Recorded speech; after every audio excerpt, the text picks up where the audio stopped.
Cyber నేరాలు విపరీతంగా పెరుగుతున్నాయని ఆంధ్రప్రదేశ్ హోంశాఖ మంత్రి అనిత ఆందోళన వ్యక్తం చేశారు. విజయవాడలో డైరెక్టరేట్ ఆఫ్ ప్రాసిక్యూషన్ ఆధ్వర్యంలో నిర్వహించిన అవగాహన సదస్సులో మంత్రి పాల్గొని ప్రసంగించారు. న్యాయవాదులందరినీ ఒకచోట చేర్చి సదస్సు నిర్వహించడం సంతోషకరమని పేర్కొన్నారు. న్యాయ వ్యవస్థలో మహిళలు ఎక్కువగా ఉండడంపై హర్షం వ్యక్తం చేశారు. టెక్నాలజీని ఉపయోగించుకొని నేరాలను నియంత్రించాలని, ఆన్లైన్ మోసాలపై ప్రజలకు అవగాహన కల్పించాలని అన్నారు. పోలీస్ న్యాయ వ్యవస్థ సమన్వయంతో చాలా కేసులు ఛేదించొచ్చని తెలియజేశారు. రాష్ట్ర ప్రజల నమ్మకాన్ని నిలబెట్టుకుంటూ ముందుకు సాగుతామంటూ హోంమంత్రి అనిత పిలుపునిచ్చారు. పబ్లిక్ ప్రాసిక్యూటర్స్ ఇక్కడ ఒకసారి చూడడం అనేది నిజంగా నా అదృష్టం కింద భావిస్తున్నా.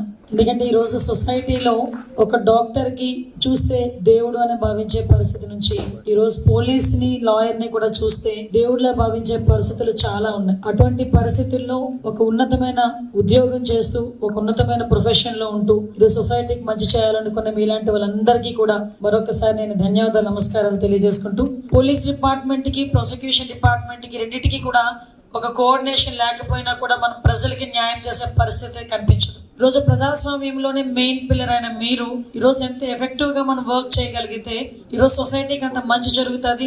సొసైటీలో ప్రజలందరూ కూడా ధైర్యంగా, గౌరవంగా బతికే ఒక మంచి పొజిషన్ ఇచ్చే ఆ పొజిషన్ లో మీరున్నందుకు నిజంగా ఆ వృత్తి పట్ల మనందరం కూడా గౌరవంగా భావించాలి, గౌరవపడే సందర్భం. నేను మా డిపార్ట్మెంట్ వాళ్ళని అడిగా, వాళ్ళతో కూడా మాట్లాడా, ఏంటంటే ఎక్కడ మనకి ప్రాబ్లం వస్తుంది. ఈవెన్ ఒక కేసు వచ్చిన తర్వాత, మర్డర్, రేప్, వాట్ ఎవర్ ఏమి జరిగిన తర్వాత ఎఫ్ఐఆర్ ఓపెన్ చేసిన దగ్గర నుంచి, చార్జ్ షీట్ ఓపెన్ చేసిన దగ్గర నుంచి కూడా మీ లీగల్ టీం గనక పోలీస్ డిపార్ట్మెంట్ వాళ్ళకి సపోర్టివ్ గా నుంచుంటే ఎందుకు కన్విక్షన్ పడదు? సో డెఫినెట్ గా అక్కడ ఒక చిన్న గ్యాప్ నడుస్తుంది అనేది నాకైతే అభిప్రాయం. అది బికాస్ బోత్ పార్టీస్ వల్ల కూడా ఉండొచ్చు, పోలీస్ డిపార్ట్మెంట్ వల్ల ఉండొచ్చు, లీగల్ డిపార్ట్మెంట్ వల్ల కూడా ఉండొచ్చు. ఏదైనా కష్టం వచ్చిందంటే గాడ్స్ గ్రేస్ పోలీసులు గుర్తొస్తున్నారు, సంతోషం. న్యాయం జరగాలి అనే ఆలోచన వాళ్ళకు ఉంది. ఇప్పుడు ఏదైనా మనకు జలుబు చేసిన వెంటనే డాక్టర్ ఎలా గుర్తొస్తాడో, మనకి ఏ అన్యాయం జరిగింది అనిపించిన వెంటనే కూడా పోలీసు గుర్తొచ్చే పరిస్థితి వచ్చింది ఈ రోజు. సో గుడ్ సైన్ కింద భావించాలి. దాన్ని కూడా పాజిటివ్ వేలోనే కొంచెం ఎక్స్ప్లెయిన్ చేసుకోవాలి. సార్ ఏం కేసు అండి, మాకేం తెలుస్తాయండి, ఈ మధ్య తెలిసింది 498, 307, 304 అంటే మాకు తెలియక ఫటాఫటా మీరు సెక్షన్ చెప్తూ ఉంటారు. వాడు అలా ఎర్రమొహం వేసుకొని చూస్తుంటాడు ఎదురుగా ఉన్నవారు. సో ఆ చిన్న పబ్లిక్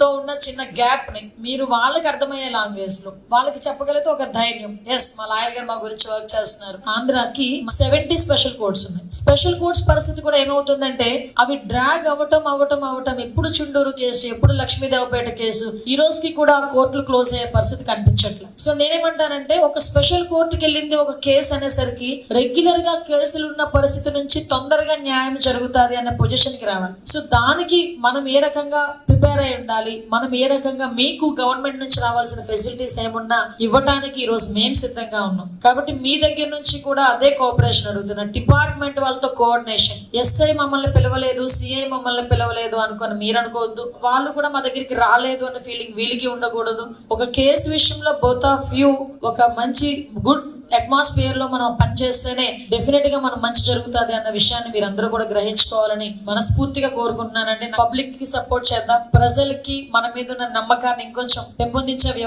విధంగా పనిచేసుకుందామని మీ అందరికీ కూడా తెలియజేసుకుంటూ, మంచి అవకాశం ఇచ్చినందుకు ప్రత్యేకంగా మీ అందరికీ కూడా మరొకసారి ధన్యవాదాలు, నమస్కారాలు తెలియజేసుకుని సెలవు తీసుకుంటున్నాను.